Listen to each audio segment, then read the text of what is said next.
मेरे सभी प्रिय श्रोताओं को राधे कृष्णा। आज अचला एकादशी है। अचला एकादशी की आप सबको बहुत बहुत शुभकामनाएं। इस एकादशी को अपरा एकादशी के नाम से भी जाना जाता है। अपरा का मतलब होता है अपार, अपार पुण्य का फल देने वाली एकादशी को अपरा एकादशी के नाम से जाना जाता है। यह व्रत जो करता है और ये जो कथा सुनता है, अचला एकादशी की व्रत कथा जो श्रवण करता है, उसको अपार पुण्य की प्राप्ति होती है, अपार सुख समृद्धि की प्राप्ति होती है। तो आइए श्रवण करते हैं अचला एकादशी की व्रत कथा। प्रेम से बोलेंगे ओम नमो भगवते वासुदेवाय। स्वागत है, मैं भाविनी मिश्रा आप सभी के सुखी स्वस्थ और मंगलमय जीवन की कामना करती हूँ। कथा प्रारंभ करते हैं। युधिष्ठिर कहने लगे, हे भगवान, ज्येष्ठ कृष्ण एकादशी का क्या नाम है तथा उसका महात्म्य क्या है, सो कृपा करके बताइए। तो पहले हम महात्म्य सुनेंगे, उसके बाद हम कथा श्रवण करेंगे। भगवान श्री कृष्ण कहने लगे, हे राजन, यह एकादशी अचला या अपरा दो नाम से जानी जाती है। पुराणों के अनुसार ज्येष्ठ कृष्ण पक्ष की एकादशी अपरा एकादशी है, क्योंकि यह अपार धन देने वाली है। जो मनुष्य इस व्रत को करते हैं वे संसार में प्रसिद्ध हो जाते हैं। इस दिन भगवान की पूजा की जाती है, वामन भगवान की पूजा की जाती है। अपरा एकादशी के व्रत के प्रभाव से ब्रह्म हत्या, भूत योनि, दूसरे की निंदा आदि सब पाप दूर हो जाते हैं। इस व्रत के करने से पर स्त्री गमन, झूठी गवाही देना, झूठ बोलना, झूठे शास्त्र पढ़ना या बनाना, झूठा ज्योतिषी बनाना तथा झूठा वैद्य बनाना आदि सब पाप नष्ट हो जाते हैं। जो क्षत्रिय युद्ध से भाग जाए वे नरकगामी होते हैं, परंतु अपरा एकादशी का व्रत करने से वे भी स्वर्ग को प्राप्त होते हैं। जो शिष्य गुरु से शिक्षा ग्रहण करते हैं फिर उनकी निंदा करते हैं वे अवश्य नरक में पड़ते हैं, मगर अपरा एकादशी का व्रत करने से वे भी इस पाप से मुक्त हो जाते हैं। जो फल तीनों पुष्कर में कार्तिक पूर्णिमा को स्नान करने से या गंगा तट पर पितरों को पिंडदान करने से प्राप्त होता है, वही अपरा एकादशी का व्रत करने से प्राप्त होता है।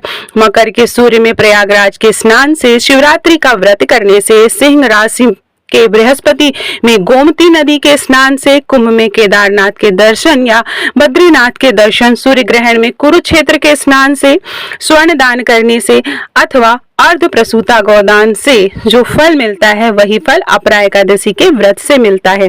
यह व्रत पाप रूपी वृक्ष को काटने के लिए कुल्हाड़ी है, पाप रूपी ईंधन को जलाने के लिए अग्नि, पाप रूपी अंधकार को मिटाने के लिए सूर्य के समान, मृगों को मारने के लिए सिंह के समान। अतः मनुष्य को पापों से डरते हुए इस व्रत को अवश्य करना चाहिए। अपरा एकादशी का व्रत तथा भगवान का पूजन करने से मनुष्य सब पापों से छूटकर विष्णु लोक को जाता है। इसकी प्रचलित कथा के अनुसार आइए हम सुनते हैं कथा, व्रत कथा अचला एकादशी की। इसकी प्राचीन कथा के अनुसार प्राचीन काल में महिध्वज नाम का एक धर्मात्मा राजा था। उसका छोटा भाई ब्रजध्वज बड़ा ही क्रूर और अधर्मी तथा अन्यायी था। उस पापी ने एक दिन रात्रि में बड़े भाई की हत्या करके उसकी देह को एक जंगली पीपल के नीचे गाड़ दिया, क्योंकि वह अपने भाई से बहुत ज्यादा द्वेष करता था।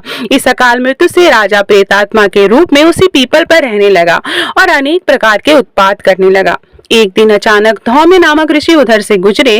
उन्होंने प्रेत को देखा और तपोबल से उसके अतीत को जान लिया और अपने तपोबल से प्रेत उत्पात का कारण समझा। ऋषि से प्रसन्न होकर उस प्रेत को पीपल के पेड़ से उतारा तथा परलोक विद्या का उपदेश दिया। दयालु ऋषि ने राजा को प्रेत योनि से मुक्ति के लिए स्वयं भी अपरा या अचला एकादशी का व्रत किया और उसे अगति से छुड़ाने को उसका पुण्य प्रेत को अर्पित कर दिया। इस पुण्य के प्रभाव से राजा की प्रेत योनि से मुक्ति हो गई। वह ऋषि को धन्यवाद देता हुआ दिव्य देह धारण कर पुष्पक विमान में बैठकर स्वर्ग को चला गया।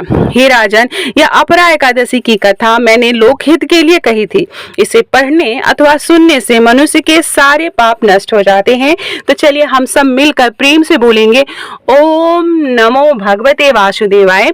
जो भी इस कथा को कहे और श्रवण करे उसके सभी कार्य सिद्ध हों, यही कामना करते हुए यह वीडियो में एंड करती हूँ।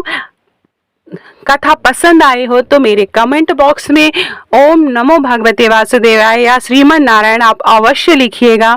वीडियो पसंद आए जरा भी तो अपने दोस्तों और ग्रुप्स में आप शेयर कर सकते हैं। बहुत बहुत धन्यवाद ये वीडियो देखने के लिए। लाइक पे जरूर क्लिक करिए।